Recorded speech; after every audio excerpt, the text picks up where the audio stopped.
au I he lolotongani e whanonga tūne tau whanau whiwhine I ki ange whanau whiwhine I ki au pito eni nau tolu ia te nau kamata mai ai lolotongani Lele mita wangi au kole atu ke kau officials ko kole buke patongia aki ke kau he trade stewards ko kole atu kak mo tolu mo kataki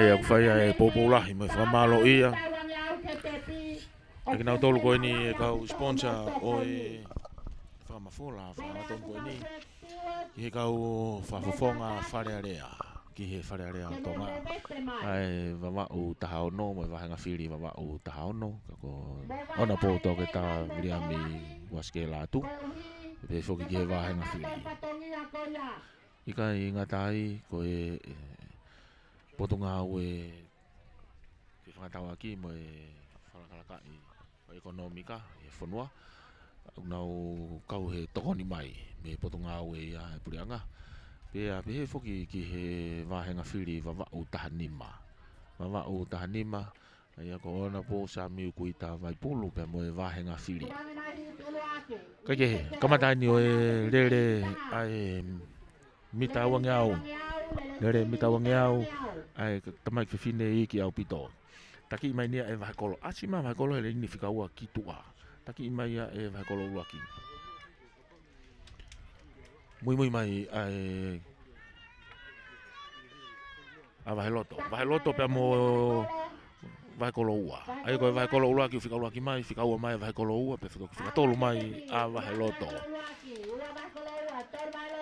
ki whaingata pe whoki ai rere hoa tāni ko hui koe ki vela ai la a Tui ki vevela ngā la a I he hu mai koe ni I he hoa whakaiwhiawhi Ka ku tō mai ni I he hiti hono ua Hiti hono ua eni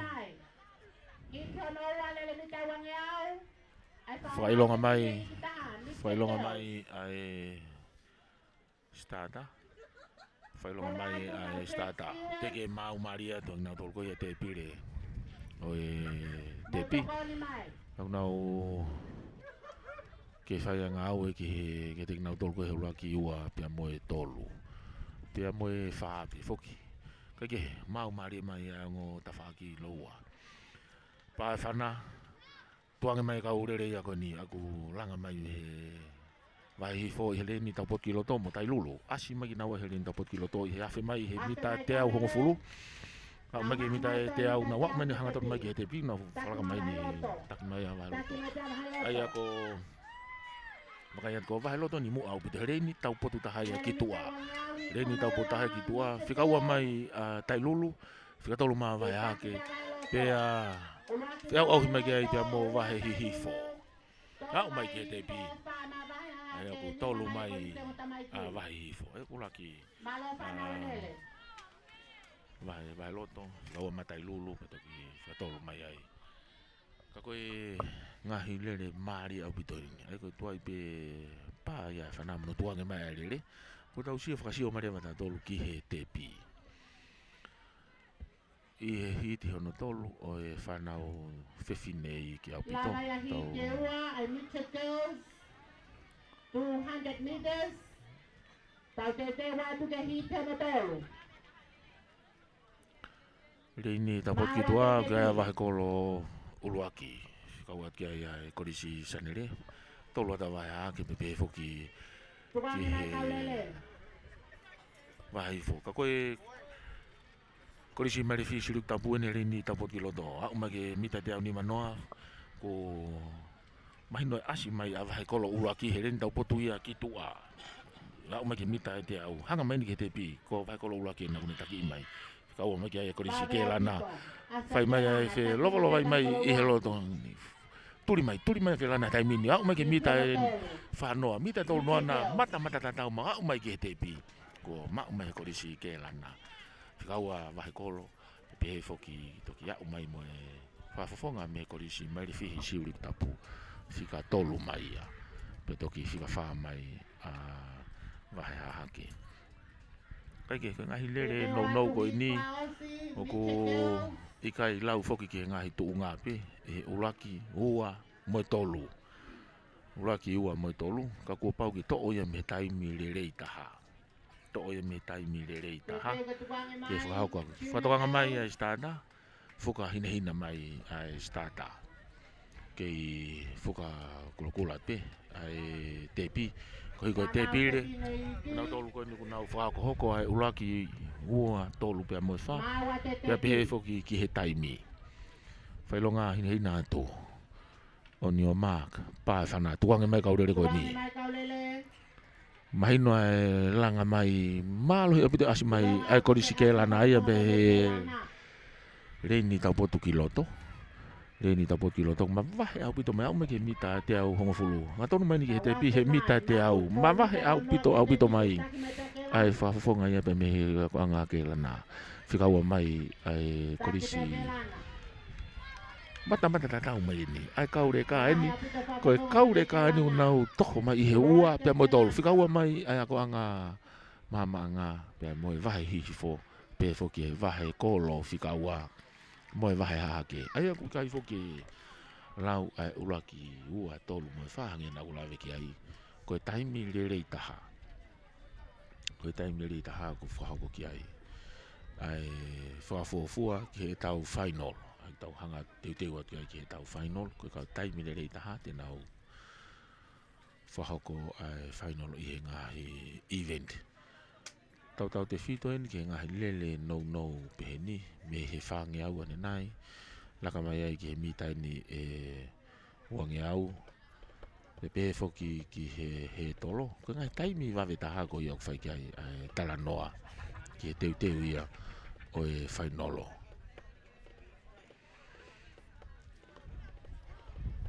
Ko la le mai ai vai fonua e lotongani pe a puri atu manga i konga ao na e ao fi ai pe ka puri ai langi ka ku fofonga le hi fa la ia mawa te tepi fuka hina te tepi pe ku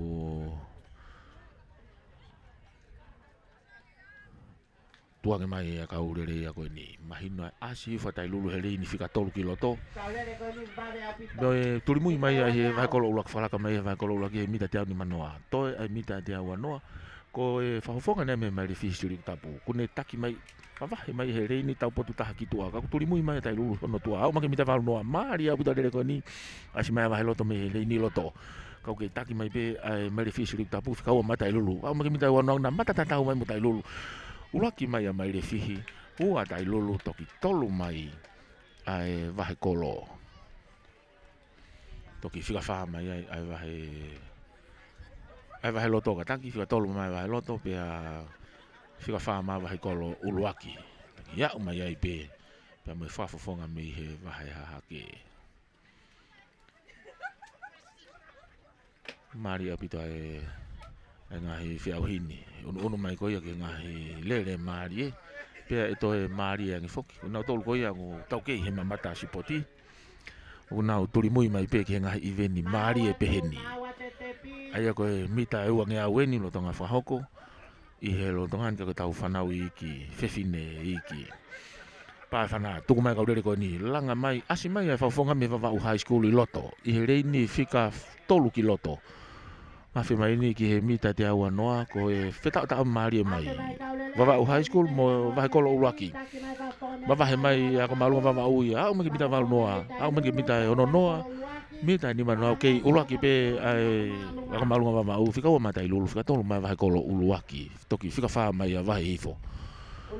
E pehe foki ki he wahe kolo whika ua. Toki iau mai ai mo e whafufonga me he wahe loto. Peki a mai mai whafonga me waloto. Aia koe tau ngahi reini rere. Koe tau ngahi reini pe koe trekking whai ai rere. Aia koe ngahi kau whafonga pe e toko ono. Aia koe kau whafonga pe e toko ono te naulawa rere mai. Pia ko pau ke paki ia tua ke ngahi hiti. Ke nau toki tō mea ia ngahi taimi lelei taha ia ki he final. Koe taimi lere taha ki final. Ka pau pehe nau lere aki pehe nau laiva. Ai wanoa ka te aha ki su toko na pe matua mo modole ngai kalap ka vatonga e vai fonua e lele apito ke tau pou ke tare ni te tau whanau i ngahi ako a ngahi lolo tongani teu fuken ke whai a folau ia ki tonga tapu pe me whafofonga vai fonua me lolo halai valu whahoka ngai spoti ko ni i korisia e nima pe fuke ngahi ako anga loto ai pure anga o whafofonga mai ngahi vai fonua kaike ko e 4 star te neua i he ka kua motu manoa mai ai ongo whafofonga ia e toko ua ko e korisi ke lana ia pe mo e ako anga mamaanga malupena ke ongo lele ko mea whana foki ko e malupena ki hau sia e one i he lolotongani ka ko e mea whana lele ien ke ngau e aki i ngahi sipoti lotonga whahako pe fuk me ngahi field event ai au ki ai ngahi tolo ki ai pe moe tolo sika ia i pe moe puna i he puna malunga kau ki ai pe moe ki nau tolu ko ni he puna i he long jump ai whanau tangata lalahi lotonga lere ia i loto ia i he field event aku lave ia te ngahi whiau hi tolo he taimini ai ko tolo sika pe pia moe tolo shot put ai whanau whiwhine pa ai whanau tuange mai kaurere ko ni ko toko wha pe mahino e ilonga e wawahi mai ai ako ke la nai mua ko ni turi mai ai ako malunga wawau whalaka mai o toe mita te au hongfulu he taimini afe mai ke mita te au hanga mai ni ki he tepi whalaka mai ako malunga wawau hoko mai korisi ke lana turi mai ai vai kolo hono wai he tua o e vavau high school kaike toe mita e wanoa me ke mita hango fulu mai vavau high fika mai vai kolo ua fika tolu mai ai korisi ke lana pe toki ya mai eni ai ako anga mama anga mo kristiani ai ako mai eni ko hiti ai junior girls haka na kulave kia ene nai ange i he ngai sipoti ko ini ku hiri e whakahoko foki a sipoti lahi ki tonga tapu i aho ua ki aho ni mai o mahina e pereri e mau e taimi whainga maari e rei lahi eni ki te whai ai ha teu i he vahe whanua i he lolo halai walu ko sipoti lahi e whakahoko ki tonga tapu i he aho ua ki aho nima o e pereri whakako te whamafola whangaton ko ni me mala e tala i he peko maalunga wawau kako e mala e niponi whakako ai whaha tari ni te ailonga i whanau me he lolo halai walu me ngai korisi ka mai ngahi ako anga loto ai pure anga anga e ea ki anga lelei mai pe me he tonga ke ne o me moko lelei ki e whanau spoti ni ango fofonga lelei mo la a e taimi tatau pa e whana tuange mai kau lere ko ni ko kau whea ko ni toko whape taki mai e koris ke la nai mua hoko mai koris mai refisi lik tapu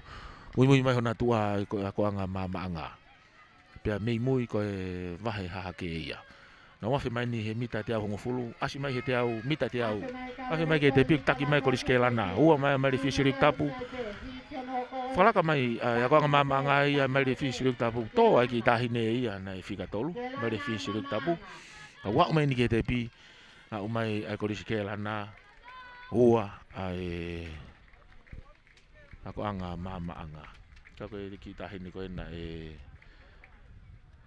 kau he veipa mai ke uluaki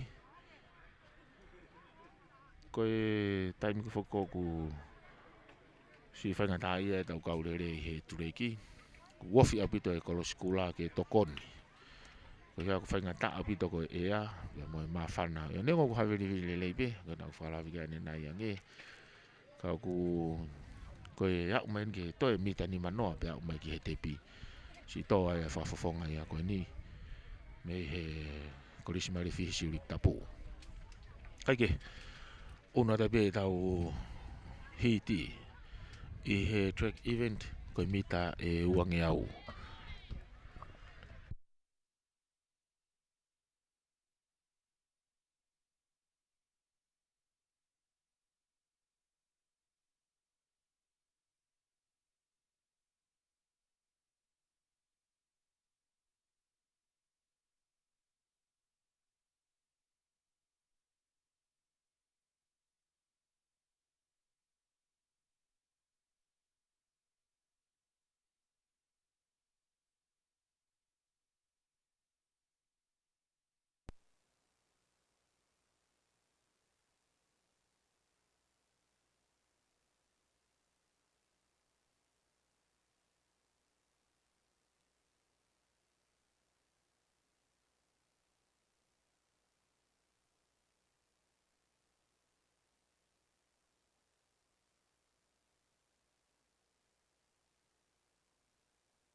Tu. Mic check 1 2 1 taha. Hua tolu fa.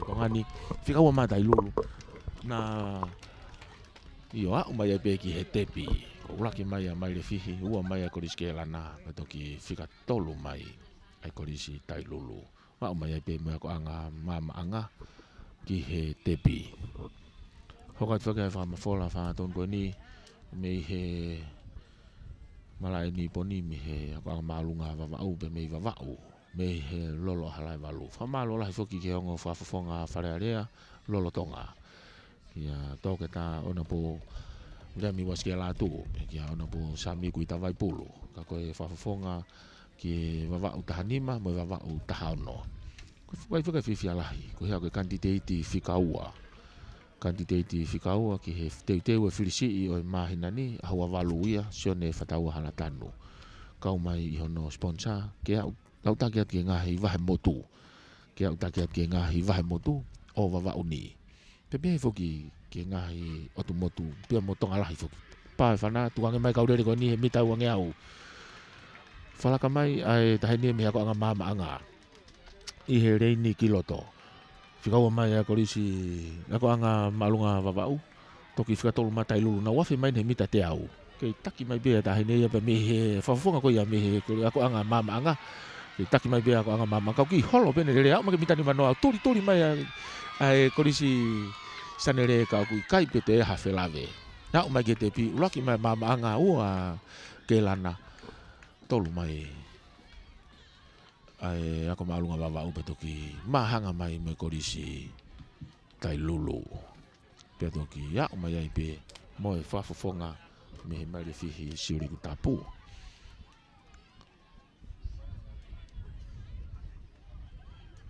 ke hokat be fe hi i he event i he track event ko ni mita wangi au ka ko fanau fe fine ai ko event di fra osieni ai fanau fe fine ka ko fanau fe fine la la hi ai ko fe au mai ai to ko fa waka ia be me he ni ko hangi pen ha to ko fa ai ko reni tapot kiloto mari fi silip tapu laini fikaua ko ako sanile tolu ko ta kristai lulu pe imua ko ako malunga vavau asi mai ai ako malunga vavau heren tau poto ki tua ako mai ke mita tau ni manoa fika ula ki mai vahe ai ako malunga vavau fika ua mata lulu fika tolu mai ko risi mai fisi uri tapu toki fika fa mai ko risi sanile mui ako mai ni ke mita vavau mahino mavahe abito mai ai fafofonga ia me ako malunga vava u fikaua mai le fi tuli mai le fi no tua ma ke mita ni manoa mita fa noa ha man ke mita no ke taki ma vava u hai u ma le fi tolu mai ai korisi tai lulu ya mai korisi kela na ki he tepi ko la ma ka to ia ai fi au ko ia he mita e wangi au Whanau tangata i ki taha. I mita e wangi au. Ai whanau whiwhine. Waka ia lotonga whotu utu mai. Ai whanau tangata i ki au pito. I he Midget Boys. Midget Boys. Ko mata nau whotu utu mai ke. Ko mata mai e nau whiauhi. I he mita e wangi au. Whailonga te whuka au whainga maari. Ai tepi. Me pe whoki ki he starter. Pai whana, ka ku ia full start. Pau ke toi whafoki mai, ka koe whafofonga ko ia o wahe hahake. Koe whafofonga wahe hahake, ulua ki lere ia. Ka koe kaulere ko e ni, e koe whanau i ki taha ni. Koe Midget Boys. On your mark. Pai whana, tukangi me kaulere ko ni. Aia koe momo mai ai ako anga mama anga ai ako anga mama anga nau fe lovo vai te oi mari mai no ma ke mita te au fulu ai ko koe vahe kolo, koe vahe loto he reni tau puta ki tua. No mata tatau no ke mita ni manoa. Hau mai ke mita ni manoa no ke mata tatau pe ki loto ai vahe hake ko vahe loto ne taki hau mai ke te pi puna to ai pe ki he te pi ai ko vahe loto na ne fika ula ki fika mai ai vahe hake pe toki fika tolu mai ai mama anga fa mai ai be mo vahe fo ka ko lo ma fo ke na fa nau. Lova fogeni ai longa I whanau I ki I he Midget Boys. Ai a koe kai whake fu mahino lere I mai a koe hiko nau teu I ngā hi whalani hina kai ke wha lawa he tau whamafola ke whamatala I atu. Nā tolu koe ngā hi teo ngā hina ka orewa ko nau au mai I he ngā hi tato te whiton ke ngā hi I he juniors, pia mo e midgets. Pia ilonga lele au pita ngai te unga ia, I he tau whanau whewhine, pia mo e tamai tangata lalahi hake. Aia koe ngahi ako loto, koe whai whalani hina ia e tolu heni. Aia koe pāwhana, tuange mai kaurere koe ni, mahino e asi hifo, korisi sanere. Asi ho ko sanere taki mai ele I he mita te au hongofu na wa man ke mita te au wafe mai ki he te pi ke taki mo mai be ai ko risi te me ke la nai ai ko risi sanere fika mai ai vai hi fo turi mari me vai fo me vai kolo ua a u mai ki he te pi lo ke la na ua vai fo tolu mai a vai kolo ua pe toki fika fa mai ai Avahe loto toki ka umai ni pia mo e ako anga mama anga ko ya ki he tepi ko kolo aia ai umai ki he tepi mo kamata pia mo no faos maka ya ki nga puna triple jump I triple jump ko nga puna si tepu loto nga fiau hiai ai na tol ko ia tamai tangata lalahi ake Pia kau ki ai pia mo e teu me kia me tamang whewhine I he senior. Lotonga lelelelei pia me whaauhi e sika he lotonga ni I he ngahi field event ni e pia ngahi whaauhi e loto mala e. Pia whoki he tolo shot puti e tau whanau whewhine. Ko e whanau whewhine ni lotonga whahau koe nau whaauhi tolo shot puti. Aia ko ki ngahi field event ni lotonga hoko I he taimini. Iyo, kau kai mo puna maalunga. Kau kai mo puna maalunga ai sinia. Pukoi tamai tangata lalahi. Aia koe whakasio speni ai event, ai track event koe mita e uange au. Pete tau hoka turewa ki he lere fuka motu pae whana. Tuange mai ai kau lere koe niu kai ai taki mai Len ki tua ai korisi tai lolo hu mai a mai fihi siru tapu ia I he len di fika tolu ki loto asi mai taki mai le na wafe mai te ho fulu ma wa mita te au ma mai a fihanga tonu whakalaka au pito mai ai korisi mai fihi siru tapu fika wa mai va kolo laki pia toki fika tolu mai a va hifo kona turi mai a va kolo laki tua mita ho fulu au mai ke te pi laki mai fihi siru tapu Ua mawai kolo uraki pia toki fia tolu mawai eifo Wha mai a wahe hake pia toki Ngā umai Moe korisi tai lulu Aia koe ngahi Lere koe ni Koe pia hau no whakafua foki Aho toivi Pia moe mawhai a te kita Ke te langa mai ai pi Ke toki a umai ai ki he tepi Ia wha malolahi Ki a luke Koe saina whakeni ku whai whatongi a mai whanua wawau I loto nei afu Nau tolo na fu whare kolo alahi hanga atu ki a polisi loto nei afu Pia moe hotere No tolo ia whai whatongi a ki ai ka koe Toko wai a tolo me he sia Ko luke saina Whailonga at me te pi Mau mari Pāwhana, tuanga me kaurere ko ni, ma wahe ifo ai kaurere he mita e te au ni manona. Wa meni kia ko asi whawha fuangai me korisi ke lana. Whanau tangata iki. asi we fa funga e ba me fa mo me ako anga mama anga ako anga mama e mai au mai mita e ono noa tuli mai e vai kolo ulaki tuli mai kolo ulaki fala ka mai mita ni manoa au mai ke mita fa no aku fala ka mai e vai kolo ulaki ya au mai ke te pi fika u mai akela na fika tolu mai mo fika fa a mai li fisi lu tapu mo ako anga mama anga pe toki mui mai ai kolisi tai lulu mari au pito no ohofi mai e he fa nauni no fa fo i hona wivi ki herere pea mahino ai teu le na nau fa hoko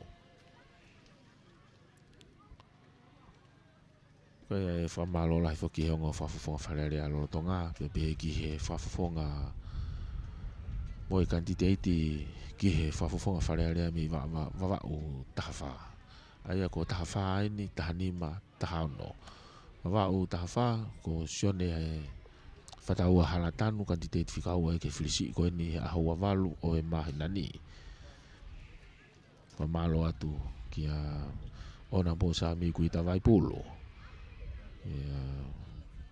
ona po togeta viliami waskela tu e nau loto lele ke nau fahoko ke fa mafola tu ai sipoti koni sipoti en kono fa ngo fulu mafa pa fana tuang me kaule koni mai no manga i fa tamsi ya me he va high school i hele ni ta po tu kiloto na wa me ke mita dia ngo fulu afi mai ne he mita dia o ku ke taki mai pe ko malu nga va o fika o mai ai va hi fo fika tolu mai ava heloto au me ke mita e fa noa ki holo e fa fonga va o hai ka ki holo pe ki te pi o laki fika o va hi fo fika tolu va loto fa mai ava kolo ua ya mai na va hake ki he te pi okay, ito e teu le ni. Pe ai ngata ai. Mahino pe ya poboki. Pe me he ka spoti ko ni mo e fa nau ni. Ke ngai tim spoti me ngai kolisi. O vai fonua tonga tapu. Ki fa esi mo o to apai. Pe fo ki he funga fonua ki ewa. Fa malo la ki ngai pange fa la ka MPF Bank ka mai PSP Rowena Finance, Carl Senf, Anna De Unga Limited, EM Jones, PFG Potunga Maybank, Siala Fenix, Sama Frato Mafi Finance, Potunga Paanga, Pame Official Kovana, Kake, on your mark, Teu Mayen, Itau Fanau, Tangatal, la yake, Pa Fana, Tuanga Mega Dere ko ni ko fia hini to ni ma ilonga ubito ataki mai dere ko ni e fusiana ko ni me he timi lere ni a sangato Mikelana ai ko e tamma ya ko ni ko sia umai ke mita ni mano auto ya umai ka dere ke mita val no umai ke mita hango fulu to ya umai ato mita fa umai ke te bi umai vai ko lo laki tolu ma vai fo toki fika fa mai a vai ko lo to ya umai ni pia mo vai ha ha ke kusi hela fa nau ka ko mari nau dere ke yongo mari mai pe le o tau fa nau ko me nga te ni ti me nga pare nau fa kai me nga hiva ko hia ko e ola ngahi event ko e ni okay be fa fia te motolo no ka to pe ko hia ko e fa ma fola fa ton ko ni fa ko te tau pe si Facebook e Broadcom FM 87.5 broadcasting Broadcom 87.5 broadcasting te ke ma me ya le o mo ata e tau le tio ko tau whamatala ia tu pe ngahi i lele i he time tau ki malu mai ai funga fonua ki puri a hifo e fofonga ngingila ia o la a kau ki malu lele mai i he fiafini whailonga te fuka me he starta me he foki ki he tepi ko mau mari ia on your mark pa fana tuang mai ka o lere ko ni fe ngo be mo toko fa taki mai he whawhonga me mai fisu rik tapu whikaua mai ko stai lulu whikatolu mai whakolo ulaki toki ma wahe a bito mai whakatolu e ko ni mita te ahonga fulu wao whi mai ki he te au asi mai ki he te pi taki mai ko stai lulu ia whikaua mai ai ko mai fisu rik tapu ai aku fe lova vai mai ko si mai fisu rik tapu mai whakolo ulaki mai tai lulu ua mai fisu rik tapu tolu mai ai whakolo ulaki toki au mai na wahe i fo Junior boys. ai ako e hiti ai junior boys ai ku un ma fikene ki he taimi e vaveange ki taimi ni e to e vaveange ai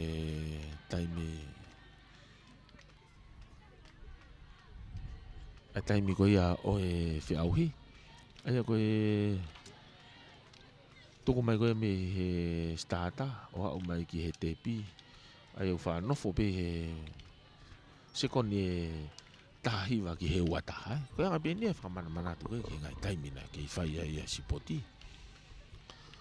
ka koe taimi ni foki he mau pe ia i he ngahi taimi lelei ai tō taha ku ne whai ai lele pe koe ia e hu ki he whai nolo kai ke whakai atu ki he ngahi field event tonga whafotu ngai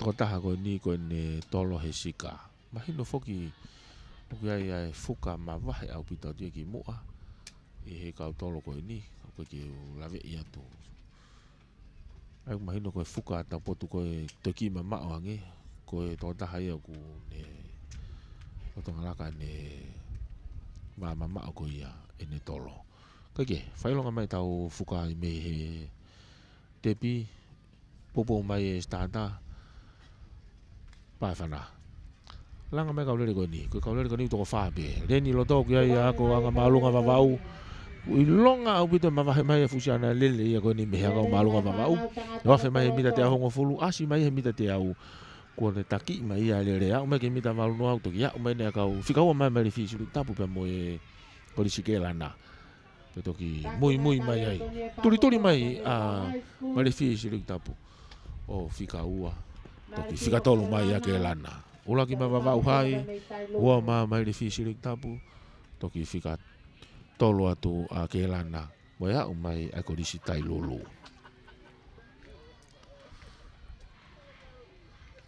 ai a koe kaulere koe ni whiunga ia mo toko nima whakai atu ki ai i he rein tapot ki loto kai mai li fisi rik tapu whikau ai ako maalunga wawau whika tolu mai koris ke lana whika wha mai ai koris tai lulu kia koe ako anga mama anga koe aku tau potu i he rein ni ki tua koe aku tau potu i he rein ni ki tua koe mea kau tangata heni nengo koe ki whapapau i mahana ngahi hingoa e toki whaiwhinga ki whapapau i mahana ngahi hingoa he tau unu atu koe ki whainolo ko hi ia amanak lelei ai wahe whanua i te nau tolu e whiahui koe ne whakau ki tonga tapu mau maari mai fuka whatou tatau pe me he stata pe mo e tepi mai no me tepi re ne kau whamaka mo ki nau tolu nau whakea ngai poini ki he ulaki mo e whakatutu unga Oni o Mark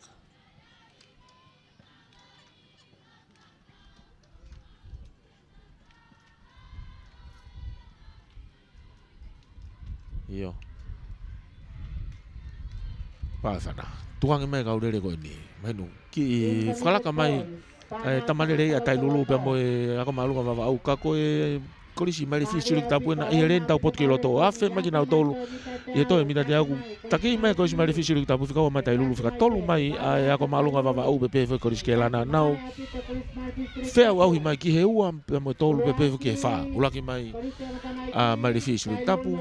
Ua matai lulu, tok whika tolu mai e ako maalunga wawau. Mahino abito pe e mawahe mai ia. Ai tangata lele koe ni pe koe ia e amanak lelei ki ai. Ia e wheka e amanak lelei ki e tonga tahani. I he whiau hini. Teu lelei abito ia e mohono su ki he lele. Mahino kune na e koe tare niti moni pia kune moui aki. Naku whalawe tani nai ki whalawe ini pa mo e fia ko ia ngahi matua o kai ke wha ma puke nau ono tata afkina tolu e nau lere whaata mai me nau whanau ka koe tala ia whanuan tala ia whanuan koe mea utapu koe mea ia e ngofua kai ke he tuku mai ne he ti koe ni e he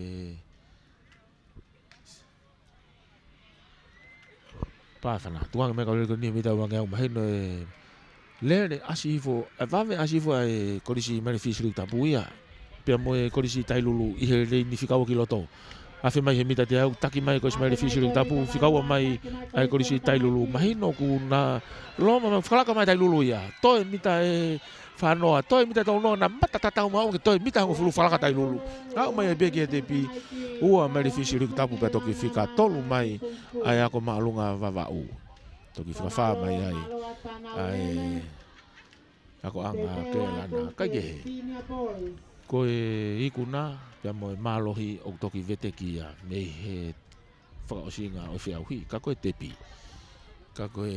ai o toki whakalanga i mai be ki talavou koe ni me ofi au pito mai e mita hongo fulu ni au mai ki he tepi whamalola hiat ki ngahi ki he sea o kaupure ako ngai korisi ko tape he lolo halai walu pepe foki komiti sipoti ngahi korisi me ngahi ako anga whawhenga maari e kai whahoko atu ai whamafola whahaton ko ni e tau le tio wal fitu po ni ma ai whaima pe foki ke tau live Facebook e Broadcom 87.FM 87.5 broadcasting ai whamafola atu o spoti kono whango fulu mawha spotien kono whango fulu mawha ngai ako anga korisi i he vai whanua wawau kai ke tō mai kaulere ko ni ko toko nima Deni loto for start whawhonga me maire fishery tapu ai ako e deni ulaki uki ai whawhonga me maire fishery tapu deni ua ukai maanga deni tolu korisi ke lana koe reni wha ukai korisi tai lulu pia tau potu ki tua koe wawau high school koe wawau high school ia ai koe toko ni manung na weipa mai i he mita e wange au pa whana tuku mai kaurere koe ni pa mai whana nau matatatau be na wafe mai i he mita e te au ni manoa ka konu asi mai whawhonga me korisi mai fishery tapu i he toi mita te au anoa afe mai ke mita te au na whe lopolo vai mai pia moe whawhonga koe me i wawau high school kako mai fishery tapu rin tapu ki loto na wama ki mita ni manoa ulaki mai mai fishery tapu i mua hoka tuai ai ako anga mama anga pia whika tolu mai ai ako anga ke lana toki wha mai po ako anga maolunga o vavau ya umai ai be me korisi tai lulu ai ako e wakaiat koe ni koe kau lele koe ni koe event ni koe hit whakaosi e ni e track event mi tai wangi au whanau tangata koe whanau tangata lalahi au pito e ni ai aku veipa mai ki ai toko wha wakai atu korisi tai lulu tau potkilo he rei ni loto hoko mai ai ako maalunga wawau whakatolu ai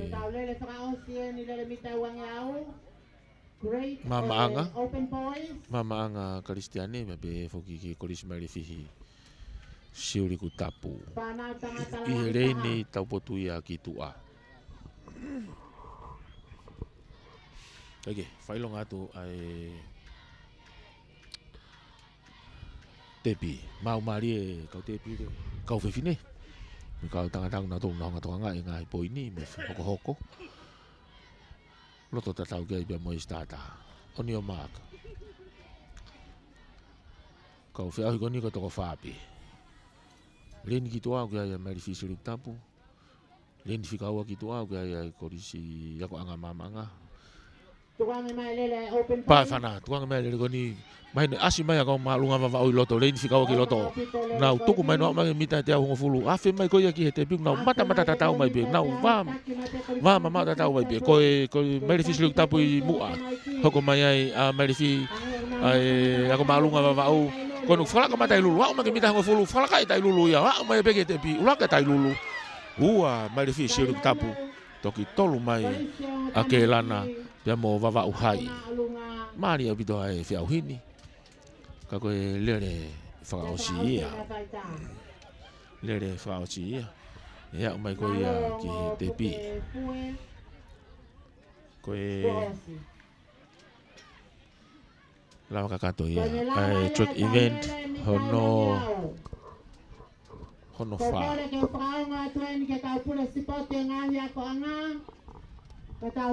Ia koe track event hono wha. Koe mita wangi au. Track event hono nima. Koe whakaosi ia. Koe whakaosi ngai ia. Whakaosinga ia o ngā event ki aho ni. Ka koe lere fuka motu. Ia koe ngahi lere fuka motu weni.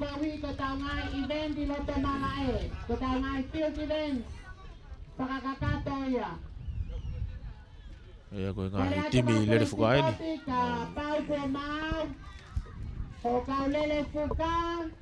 Whai ai ui koe ni. Ka i he time tatau pe. Whiwhia ke whamalo ia. Tatau ngahi taha. Pe whoki ka te kinau tōle ngahi business u tau kau whataha i he whamawhola whangaton koe ni. He malawai u tau inasia i he lolotongani. Koe whoke whamalo ia. Lolotonga ia o ke lele a ngai field events i loto mangae. E whakakato pe ia, pe toki kakato he tau aho. Malo.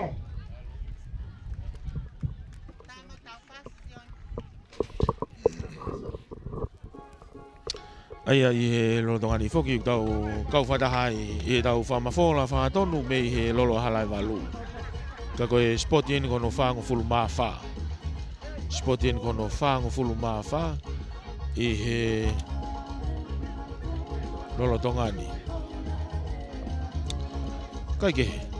Koe lolotonga ni. Oku toi pe e event i whakaosi ka koe lere fuka motu. Pea umahino pe koe ika ke lere kotoa e ngahi Grady. Ka ngahi Grady ke nau lere kotoa te mahino pe te nau tari whainolo pe e konga. E toki mahino lere ieni e taim te nau whetukutuku mai ai ke kamata e lere fuka mita e te au. Ka he taim te tau pe ulotonga hoko lere i pe ai triple jump. Ai a koe puna si te puia. Puna si te puia whanau tangata lalahi. Whanau tangata lalahi. Makai atu ke i whiauhi ai. Ai kau whawhawhanga me mai rifi siruk tapu. E pe whoki ki he Wawa'u High School. Pea i he time tatau i he high jump. Koe puna maalunga. Lolotonga whakariari ai. Lolotonga whakariari ai ai tamai o eiki me he korisi ke lana. Me korisi ke lana. Ai whakariari hono tare niti. Te hange koe ako mo meai ho eiki mo e kainga. Neongo koe ngahi whatongia whakatau e nia ngahi korisi he vai whanua Wawa'u. Ka kukama bia me nau teu. Ke nau follow atu ki he spoti. Whakakatoa e whakahoko ia e vai whanua tonga tapu. Vai whanua tonga tapu. I he aho ua. Aho ua o epeleri ke aho nima. Kai ke. Kei maa upo mai pe ngahi te niti. Ngahi te niti hono ka ato. I he tau whanau mahino koe aho urua ki ieni. Nau ke fia pe ke whakahoko ma whakakato. Ai nau fia. Makai ato koe lere pe moe short put e tamai ki whiwhine lalahi. Pe whoki ki he discuss. Ai whanau lalahi moia. Ai a koe tolo sika. Koe sika o ke iai pe mahalo nā koha kumi re kōti eni. Nā koha kumi re kōti eni ma tāpure o ke i he tolo sika. O tatau pe i he sika Pia mo puna malunga pe ko high jump. I he high jump. Lotonga fiauhi toko taha i pe ai toko taha ia pe me he korisi ke lana. I he korisi ke lana. E ko ia kune lotonga whahoko ai fiauhi ko ni. Toko ngahi fiauhi ko ni taimi utoi toko taha pe he ai. Me mahino pe ko ene kumi rekoti. Ko ia ko kahau. Ko kahau ene hono tare ni ti. Toko ai pou le kiai. Ngahi kau taha ko ni ngahi business ia ko ni. E me he lolo be ala malu. Ang mai no foki ko tu ko ni ngahi business na pou ke teke. E ko kau kiai ai pangke lang falanga PSP, MPF Bank, Rowena Finance, Carl Senf, ana Tevunga Limited, EM Jones mo e potunga o Meidek. Esi aola furniture, frato mafi finance mo e fare paanga potunga o paanga ia. Be foki ki he ofisi o e ko mana.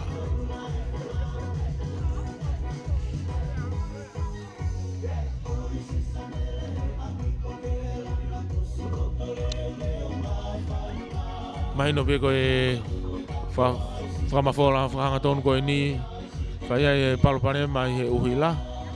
Fa ia e palpane mai i he uhila. E palpane mai i he uhila pia pau ke ngau aki e la ine telefoni. Pia e tu fok mo tau nga hi me nga we tau tolu ia. Ka i time ta tau be.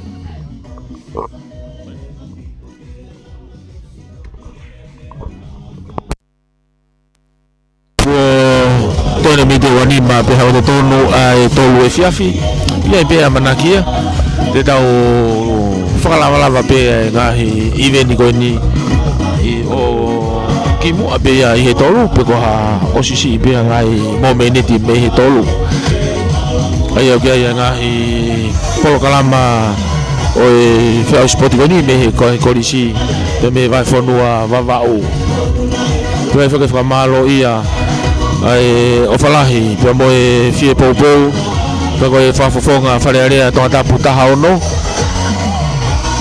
fafonga farearea ni ki to tapu taha ono ene loto mafana ke fama fola be a sportia a vavau ke fama fola be sportia a vavau i daure tio tata be botau pe si Facebook pe ai ni be wa fama lola i ke fafonga farearea vavau taha ono ona po to ke ta viriami buaske la tu i he pou mai pia mo e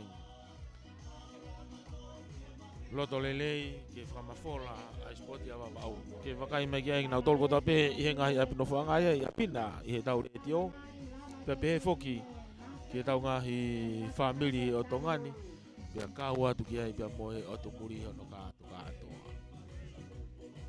Igai ngatai lave mai pe mo fafofonga falarea tahanima lave ibe ko toki me mai e tokon bare mia ka ko fafofonga falarea ia va tahanima ona bosa mi kuita vai pulu i he makaya ne hoata pe kai to tai milema tu ta be ki tonga tapu ko ene fetu taki mai ia ko hia ko e loto ke kauatu i he whapanga o e tau whamafola whangatonu ko ni. Te kai ngata pehe o whafonga lolotonga e kakai i wawau taha nima pia mo e wawau taha ono. Ka kutoe kau maen mo e whafonga teu. Ai ako e lotonga kandidate ni ki he whafonga ki he wahenga whiri taha wha, wawau taha wha. Kau nau fia pe. Koe ke nau kau mai ki whakaunga atu mo e reo. Whaunga atu e reo o e whanau. E honau ngai tare ni ti, ka ki nau tolu koe he ngahi wahe motu. I ngahi ot motu wa wauni. Pea i kai ngata pe i ngahi ot motu wa wauni. Ka wau taki atu ia ki tonga eiki ki haapai veo. Onga ni ua kau ma eua. Pea mo oto muri whoke no kato. E kumahino tau inas wataha i he rotongani. Jangan ngahi whatongia ni hono katoa. I he loto lelei. Mo e whatawhata ku mawhana.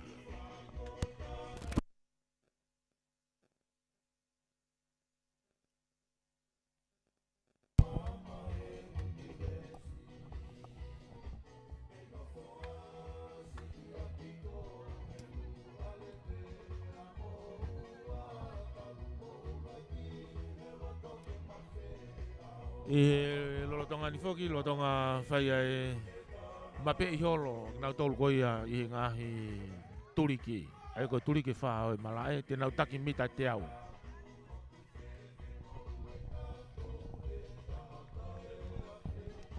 Ai nau lolotonga te nau taki mita te au, e toko wha.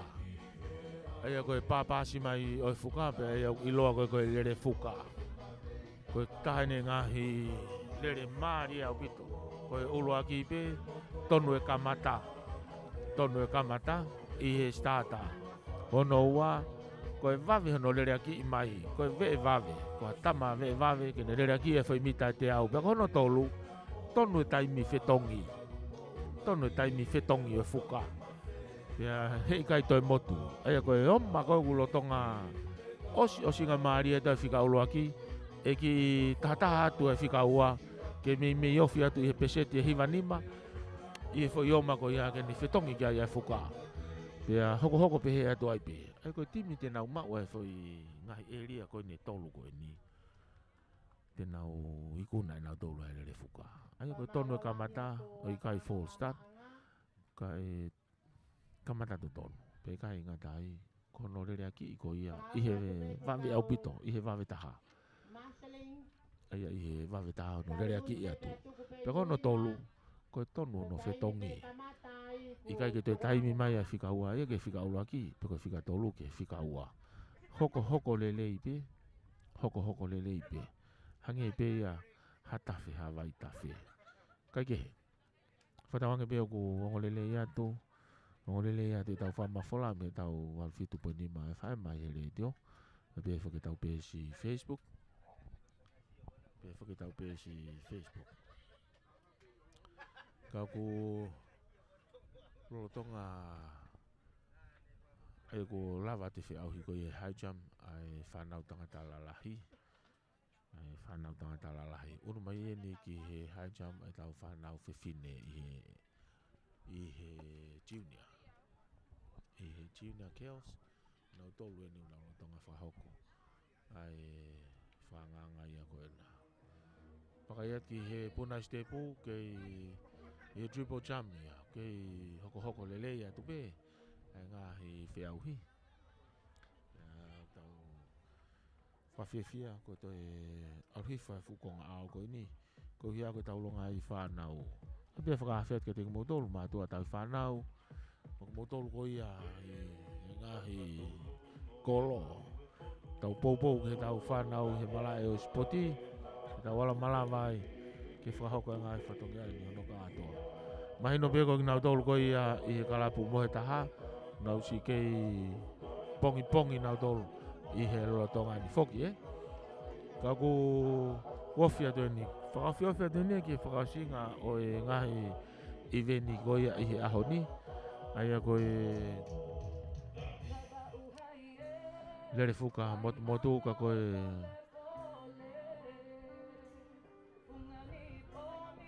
lere takai taha pe ka ko toko wha.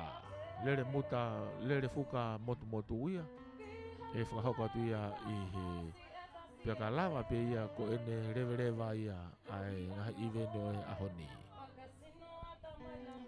Ka tau ngahi ongo lelei. Tau ngahi ongo lelei. Me panke langa whakalangalaka o tonga. Me panke langa whakalangalaka o tonga. I he wahe whanua wawau. I wahe whanua wawau. Pe foki ki he Rowena Finance. Ki he talafi paanga. Carl Senf. Pe ki he ana te vunga limited.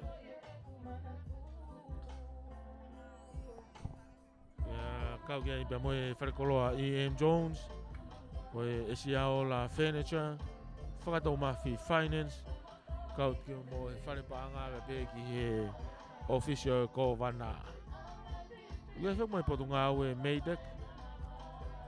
Ki he pure moe kau ngā ue koe he vai whanua tonga tapu. E nau toi vai mai. Ko ia koe mahu inga. O e tare ni te tau whanau.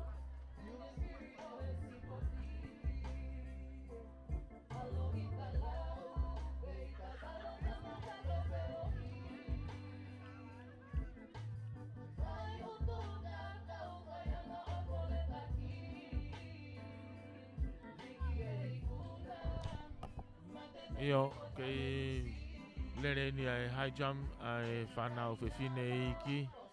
Ai a koe junior. Lere whataha pe nau high jump, pia moe nau long jump. Pia moe nau long jump. I ta whaki whakatonga haha ke ia oe mala e niponi. E ulotonga lele ia ia. Kai wakai ki ta whaki sika. E koe kau tolo sikai. I whanau tangata la lahi pe. Ai aku fua ko ia e mamau. Koe mamau taha. Ko ia ku whaiki ai ai tolo. Pia moe maka i whoki. Pia mohono maka i. Ai a koe tau whamalo ke panke PSP. Kia sione latu. Tau malupe ia. Pia moe panke PSP. Malo e ke loto whimari ke whakakatu. Whahanga tonu me malai ni poni a whamatala. O e tau sipoti. Hono hongo whango fulu mawha.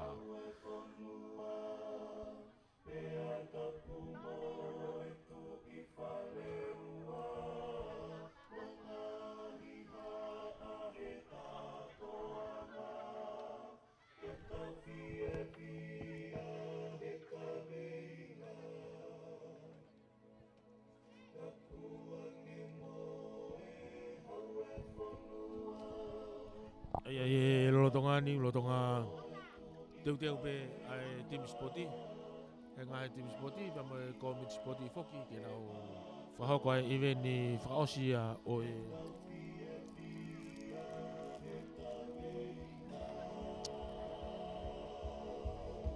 kai e time ka tau pe te u lau e whainga maari e koe ni. Ko aki i whainga maari e ke u lawe ata ke ngahi hingoa. Ke ngahi hingoa koe iau ke nau tolu koe ni. O nau lotonga whi au hina tolu he triple jump. Ai senior boys. Aina toki osi. Seti taufa. La motion akau ola. Mori tupou, rea ai peni tupou. Fotu mau, si mote te revave. Uloaki whalahola mosione afu. Pe foki ki a sosaia la tu.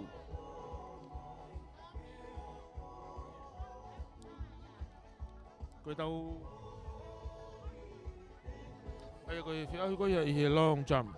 I he long jump ai open girls. O kulotonga whiahi a Olivia Vereika. Ni tatua ngalo, mere wakalahi Fiona Wha. Tatiana Tai, Ofaki Elisi, Wata Tonga. Ko Mick Hula, Ana Maria Loseri, Lucy Taufuou, Ana Fasieiki, Lavinia Moala, Florisia Tonga, Mooko Taufuou. Kau kai Rachel Pentoni, akan esfinau, mo ere noa lere noa. Ere noa lere noa. E koe wakai atua kang nau tolko lotonga whakahoko i he long jump ata mai ki whewhine.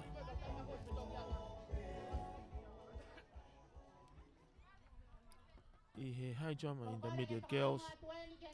Lolotonga whiohi angai. Te au au hia ai laisane wakamei lau. Seri kawa mounga one. Mere ana newspaper. Lovely whakawā. Korianita o tukolo. Whahoko maka. Enchi whiri apikare mafi. Mo Sicilia tu alau. Ai ko nau tolu ni lolotonga whiau au hina tolu. I he intermediate girls. I he high jump. Ai ko nau tolu ia i he lolotonga ni. Koe sika. I he sika. He open boys. Lotonga whiau hia Samsoni Mori Dixon Vinau. Sione me tui se misi poasi. Timothy tonu mai tonga. Mo se misi haunga. Kau kia Olivia Vereika ni tatua ngalo mere wakalahi mo Fiona Wha. Ai koe ngahi hingoa aini. I he 4x100. Kia koe lere fuka Kore mita atu ke kau track stewards. no. Mo ka ataki mai kau pia mo e vave.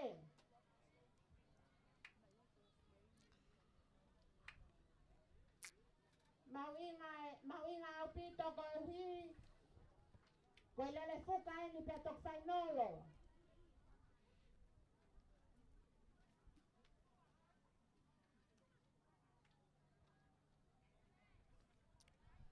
Ia, koe ngahi whitongi anga anu ko kamatau no mai I he midget girls. Aia koe reni ulaki o kia ia e wahe kolo. Reni ua, ko wahe hake whamal more. Koe wahe hake I he reni ulaki, reni ua, ko wahe kolo ua. Reni tolu kia korisi tailolo. Reni whao kia e wahe kolo ulaki. Ia koe wahe hifo I he reni taupotu ia ki tua. Ia, malo fai te kau. Reni taupotu ia ki tua. Ia koe whamau peni. Whamau enu ki nā tolu kotoa pe. Petong pitaua. Whasolo. Petong pikatolu. Korisi ango tamai ki. Tua meria kata. Koe ngahi whitongi anga ke mau maari e. Ano whaino hino. Ano whaino hino. Aia koe... Reni uluaki, koe vai hahake ia. Vai kolo ua. Leini hono tolu. Korisi tai lulu.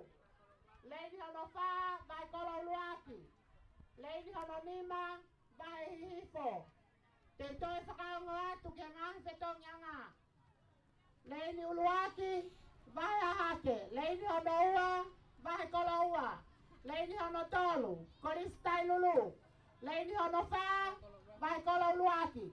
Leini hono nima, vai hihifo. Koe anga ina e whanofo he ngahi rei ni. Pia koe whanau whiwhine iki au pito e ni. Koe wakai atua ke whanau iki. Mone wharea e MC ane nai. O kia e whakikau reka iki au pito ia. Iyo, mau te starter. Whitongi uraki mau moia. Toi nea whitongi whikaua. Mau whaongo atu pe, whetong whikaua, whetong Ike whitongi whikaua. Ko he kulotonga whanahino mai. whetong whikaua. Tua melia. Mau mai me whitongi whikaua. Ko whitongi whikatolu. Ko hi whakono ke whanahino ngahi. Whitongi. Koe me makai ke ua e lakai. Ai toko taha konu lotonga lere atu moi fuka. Leini uluaki. E koe me makai au. Leini hono ua. Whangata pe. Leini hono tolu. Korisi tai lulu. Leini hono wha, vai kolo uluaki. Leini hono nima, vai hihifo. Iyo, ko mau mari mai. Mau mari mai. Ai ngai whitongi anga. Ko lere fuka mita te au. Takai taha ia. Pai whana. Lere ati kau lere koe ni. Ilonga pito e asifo vai kolo whika ulaki ia. I he lini whikaua ki tua. Asifo mo vai kolo whika ua. I he lini loto whikaua ki loto. Whitongi ulaki. Whitongi a vai kolo ulaki. Ma vahi vai kolo ulaki ia. I he au i whake mita e wangau ni manoa. Whikaua hifo. Vai hifo. Whikatolo hifo. Ai vai kolo whikaua. Whitongi a vai kolo ulaki. Whitongi vai kolo ulaki. Mita wangau e toi whitongi whakaasi. Ko ma vahi hifo vai kolo ulaki ia. Whikaua mai a vai hifo. Whikatolo mai a e vai hake. Pepe hifo ki he vai kolo whikaua. Toki mui mai a tai lulu ia. Tō mui a pito whitonga tai lulu. Whitonga vai kolo ulaki. Taki mai heki ili tahinu ki ireka koni tuli mai a vai hake. Tuli mai vai hake i he mita ni manoa.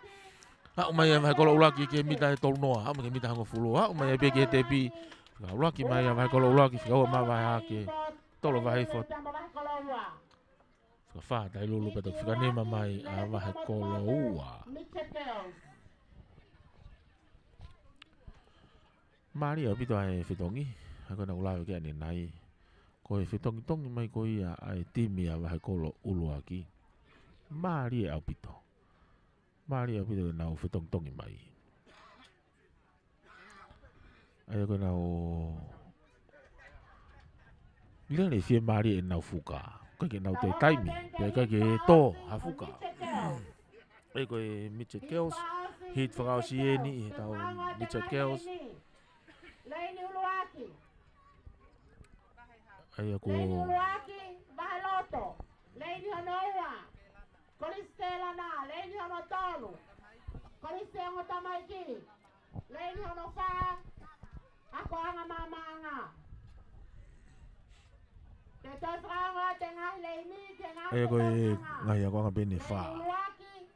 Ai ko nga bene fa te nau vei pa tu i hit hono ua. Ai Mitchell Girls. Leini honofa. Mama anga, ako anga mama anga.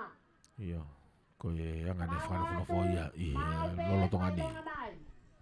Mau atu ai starter. Mau mai me whitongi whika ulua ki. Mau e whitongi ulua ki. Mau mai me whika tolu, whika ua.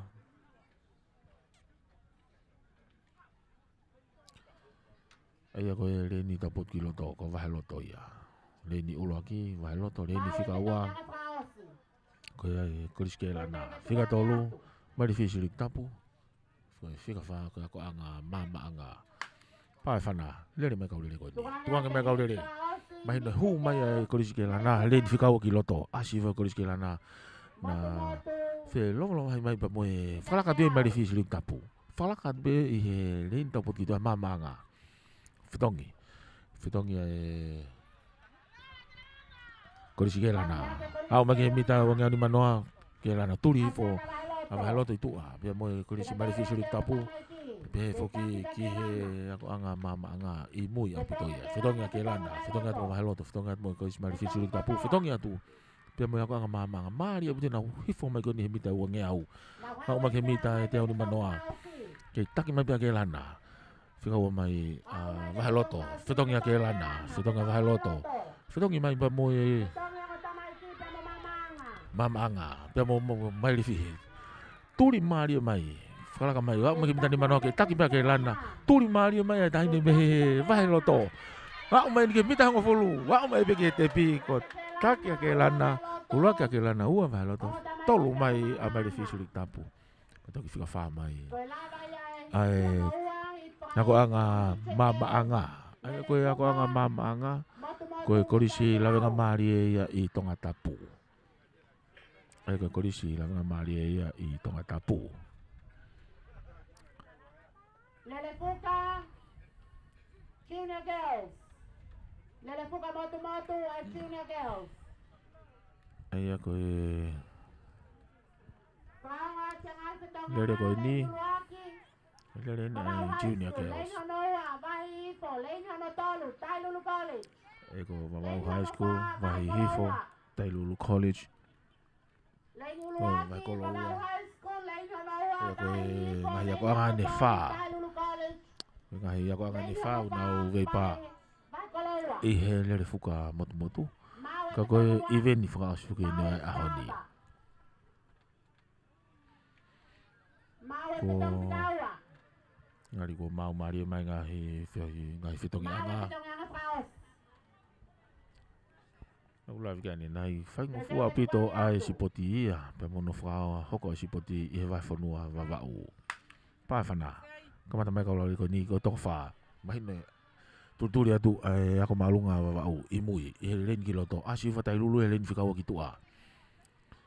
Nau wheloflo vai main ki he whitongi hono uluaki. Whitonga tai lulu. Whitongi ako malunga vavau. Whitongi pe moe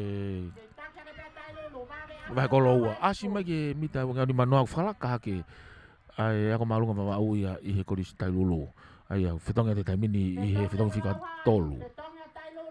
Whitonga whika ua. Whitonga vavau ha. Iafe mai he mita wangi au. Whitonga ma tai lulu. Whitonga te moe vai kolo ua.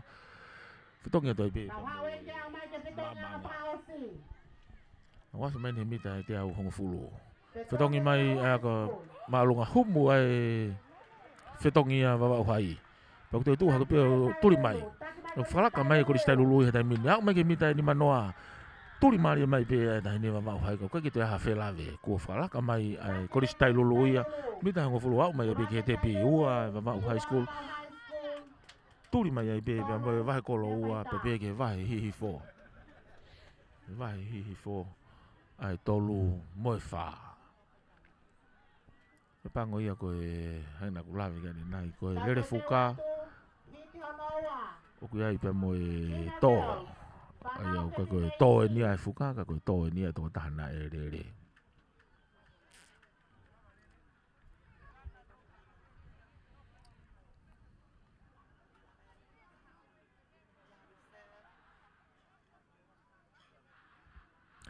ai ko e lo tonga ni lo tonga foto tu atu iyo ko e unu mai ni ke konga ki mo ia tau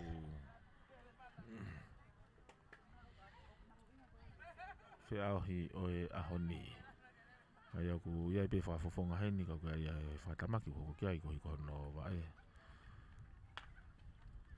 pe ngari e fetongia kai e time tau pi ka e fa malo ia lahi e tau ka fa fofonga fa le no fa fofonga ki he vai nga fili tau no te pili ai kakai ka ko e minister ia o potunga e fa tau aki mo e fa la kai e tau ekonomika kai he time tau pe o tonga ya fa abuia ke au taki atu e fa fungani ke va furi pe kataki presipoto ke lana kabawo kuhema ene yo batavao pe komoana kolo va o furi pe mo kataki ko e tau sipoti e ni ko tau fa fola tu ia e va fitu po ni mai fa ma pe komoana kolo reserve ke chune girls ngari ku ia ki fatamaki a heni ki he fafofonga kon me korisi ke lana ai ko e fafofonga kon me korisi ke lana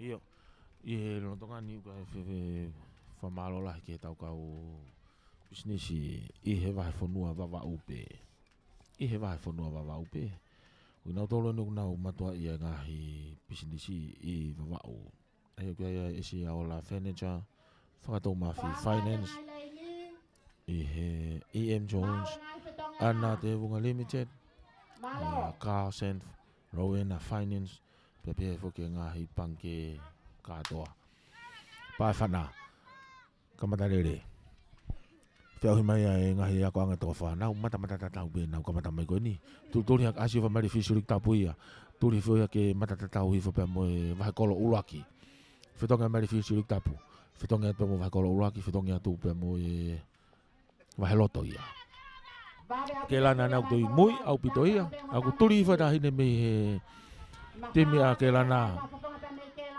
fetonga mari fisuri tapu fetonga mo va kolo ulaki fitong mo kelana fitong at mo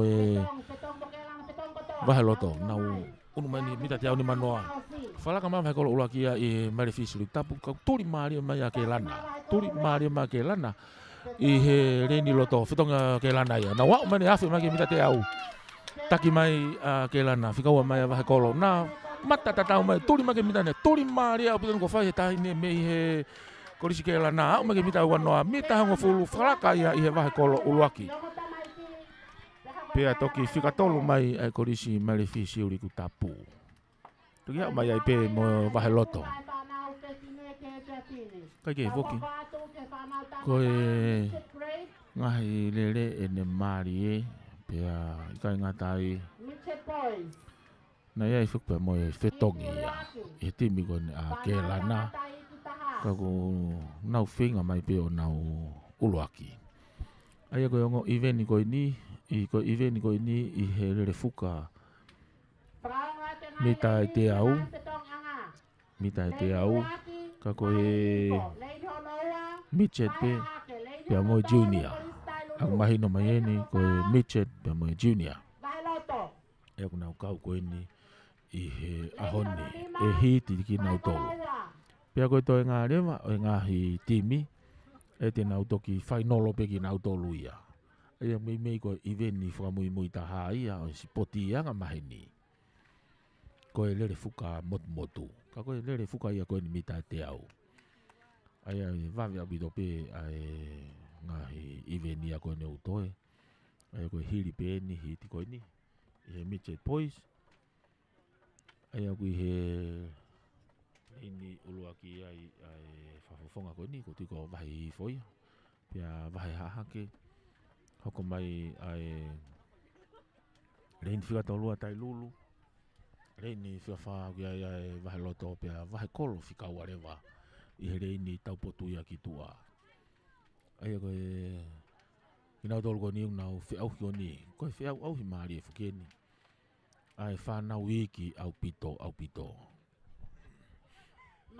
Vahi hifo i he reini uruaki. Vahi hake he reini ua. Tai lulu he reini tolu. Vahi loto he reini ono wha. Pia toki taupotu rewa ki tua. Ai vahi kolo ua. Vai loto, leini ono nima vai kolo ua. Kau tui pe gongo atel jangan setong yanga, mau pe whailonga mai. Ai ko mau mari e. Mau e setong yanga whikau luaki. Ai koe kau whuka e whitoki ia. I hono rere aki e whuka i he vave au pito.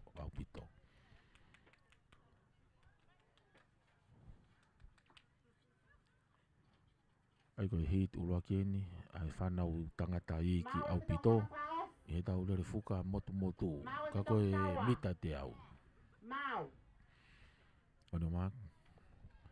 Ki he kamatanga. Pā whana. Rere mai kau rere koni. Koe ako angani toko nima. Koe ako angani toko nima nau rere mang. Mahino pe ma wahi ifo. A wahi kolo uaia. Pia moe wahi loto. I mua ia. Asi ifo. Whitongi. Nau whitongi whikaulaki. Mita tongi au ia. Nau asi ifo i he. Wahi kolo ulaki na wahi ifo na. Pe lolo wahi ifo ki he whitongi whikaua. Mahino ko wahi ifo ni whikatolu atu. Ai ko wahi loto ni whitonga wahi loto. Whitongi atu pe moe wahi kolo ua. Whitonga atu mo wahi ifo. Atu mo wahi hake. Ko tai lulu na i mui. Nau wafe mai te au ni manoa. Koe maari e kaurere koe ni. Nau potu tatau ho nau whanki i lahi. Ia nau whanki i lahi. Pe nau lere tatau pe. Whitonga mai wahi loto i he reini tau potu e ki tua. E ko wahi loto nukune taki mai au man ke mita e ni manoa. Turi mai a wahi hifo. Turi mai a wahi hifo me mi loto. I he reini uluaki. Maari e lere koe ni. Uluaki a wahi loto. Ua hifo pe tolu mai wahi kolo ua. Pe ki wahi hake. Ia o mai en mo tai lulu ka kia hane fuka ia ana. Aia koe maari e ngahi lere koe ni na ulawe kia ane nai. Koe lere ni ai whanau iki au pito. Lere ni ai whanau iki au pito. Pea ikai ngatai. Koe whanki i whanau iki maari e te naura tō. Vei pā i tonga tapu. Kau he vei pā i tonga tapu.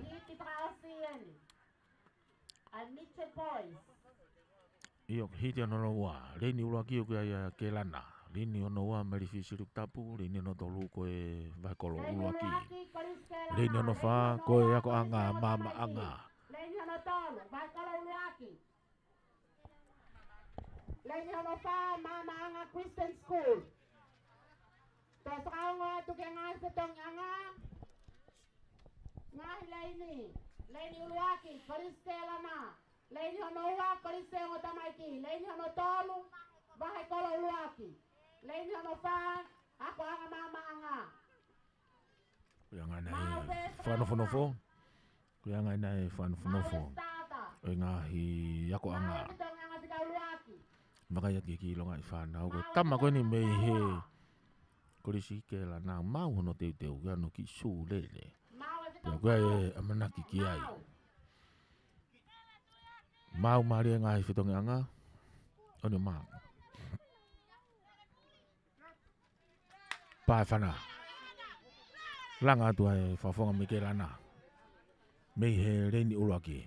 mai no ku whalaka tu he mai le whistling tapu tūri atu vai kolo uraki ke whalaka ia i ako anga mamanga whetongi uraki whetongi a ke lana whetongi a vai kolo uraki taki ha ke vai kolo uraki a lere ya ako anga mamanga ko korisi ke lana na ku tūri hifo no tua ki whetongi whikaua whetongi ata ke lana whetongi ata vai kolo uraki whetongi atu pe mo ako anga mamanga ko mai le whistling tapu nai moi ki tō moi mai e na whukakanu whet Lova mari ma vai kolo ulaki pe mo korisi ke lana he lo tongani ko vai kolo ulaki he ni tua fetonga vai kolo ulaki fetonga ke lana na tuku tata mene mita te au a fe mai mita val noa ko no kutaki ma vai kolo ulaki ma vahe mai ki ke lana ka ko na mata tata wa ma ke mita ni manoa ko vahe kolo uluaki e no wa mai ki he tepi ua mai ke lana toki tolu mai mai le fihi siuri kutapu toki fa mai ai mama anga Kristiane. Ko ngahi lere mari ni foki I he lere fuka ukai ko ha toko taha pe ka ko pa si ai fuka pe ko foi ama I he toko fa pe ko fi ma ia ke nau ki palanis I he vave pe mo tonu e fe tongi ona fuka e fa suka va kai ati hata ku te le dei e hata ku fu te le dei o ku e fa va kai ki ai ko va kai ko ni ko ngo tamane to ko ai ko risi tai lulu ko ye he re nda pot ki tua ko tama ko ni fo fonga be he va u high school ko ye he re ni u aki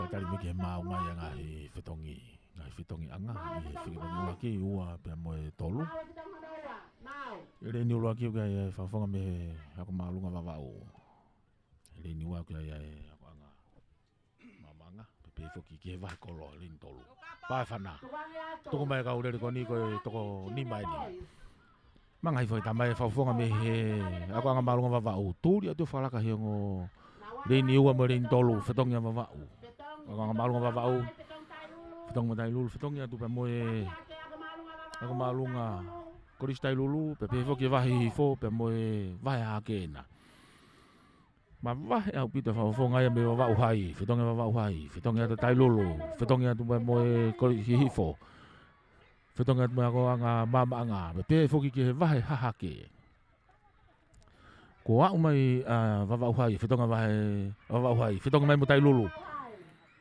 Ka ku tō mui au pito pe. Ko au mai wawau hai ki he tepi. Au mai ki he tepi, ua mai tai lulu. Tuki au mai mo tai lulu, au mai pia mo e wahi hihifo.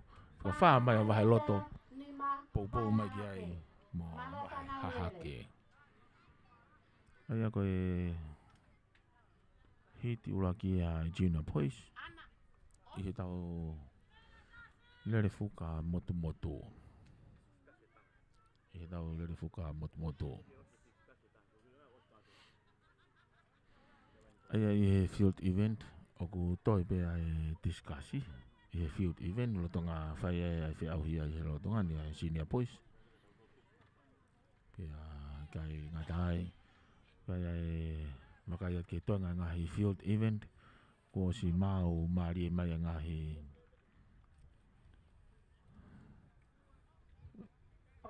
ngai fi au hia nai te teu ki he ahoni ka koe leni wha si ni I junior boys ana ko lave ki ane nai ange koe intermediate pe mo senior mo open o nau toki final pe nau tolu ia koe hi koe tolahi pe ia Oi ngahi ako anga. Ai ako te tolahi ange ngahi koris ko ni he ako loto. Pe paule ma kina hu ma kina tolo lere ia ngahi hiti. O lere ngahi hiti ke toki to me ai. Ai uluaki ia hoko atu ai pe ki he final. Mau mari mai ai ngai fitongi anga he lo tongani. Kolis ke lana le ni ulaki mai fisu tape le ni wa. Vai kolo ulaki I hele ni tolu. Vai kolo ua I hele ni fa. Full stand. Ua langa le atu. E ko umisi au tope ai vai kolo ulaki ia. Hangi nai. Hangi nai ko nau foi le nau tolu. Ka koe Kolis ke lana ni he Reini uluaki. Afifa lele I he mita ni manoa. Koina ko asifa akelana ia. Asifa akelana ia. Fetonga ta kelana. Fetonga ta vai kolo ua. Vai kolo uluaki. Fetonga tu pia mo mai fi siru tapu. Fetonga ta pia mo vai kolo ua. Ko mavahi hifo. I he reini uluaki ia. Ake Kolis ke lana. Fetonga mai fi siru tapu. Fetonga tu pia mo vai kolo uluaki. Tō muia tō vai kolo ua he taimini. Turi hifo mai fi siru tapu. I he tua ke lana I he fetongi mai koe ni. Afe mai he te au hongofulu. Fetongi a Kolis ke lana. Fetonga mai fi siru tapu. Tō mui au pito tō ai fuka aia. Ai Kolisi mai fi siru tapu. Oku fika ua mai ai. Ai vai kolo uluaki. Toki fika tolu atu ai mai fi siru tapu. Koe taha whugene ngahi taimi moe niti whamamahi. Ka koe nau amanaki.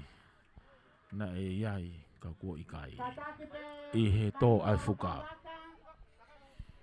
Ko hipe koe ngahi whiahuini I he field event. I he field event. Koe iai ai discussi ai tamai ki tangatala lahi. Kai ngatai koe kakato ia ngahi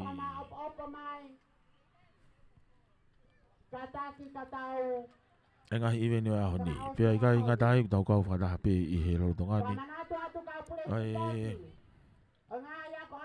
whamalo ia Aki nau tolu kota pe nau pou mai. Panke langa whalakalaka, PSP Bank, MBF Bank, I Vavauni.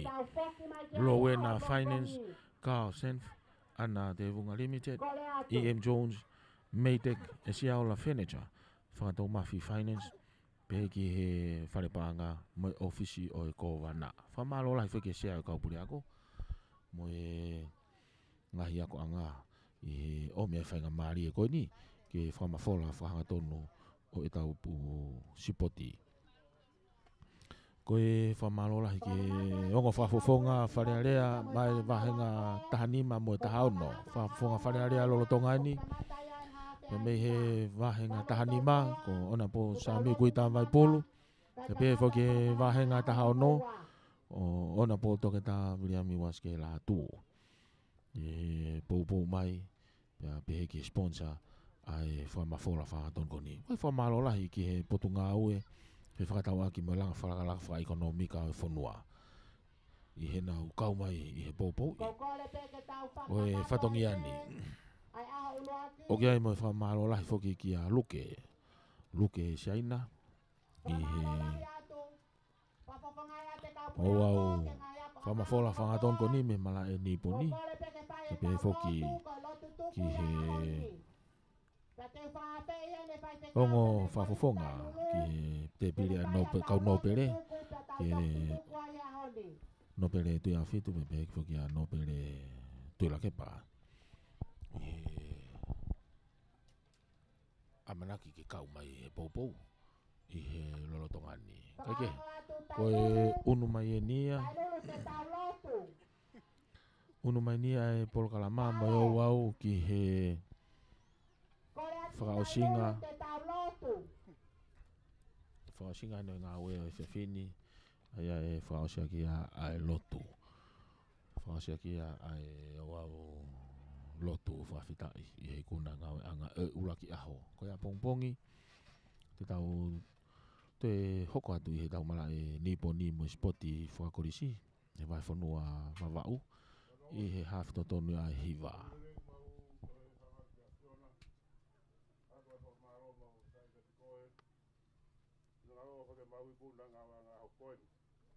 Maria se hoy angan ko kau mai la Maria fion. Le be ma ko le fa fo mo ki ma tol ko mo tak tap. Fa ho wai ma mo wi mo ma silo ke ha bong buina mo ngai pa dogia. Ya ma ku na wi ko ni ke tau ku na be ma fiona. Ale ma la Maria ma lu pa tol pa fa ma ta pa ke. Ye kresio tau ko Jesus Christ. Ola ya do da mai fio mo la Maria ma ni oni. A ya lo fa lu to ko mo ngani o ko da hiri ka fa bota ngat. Amen.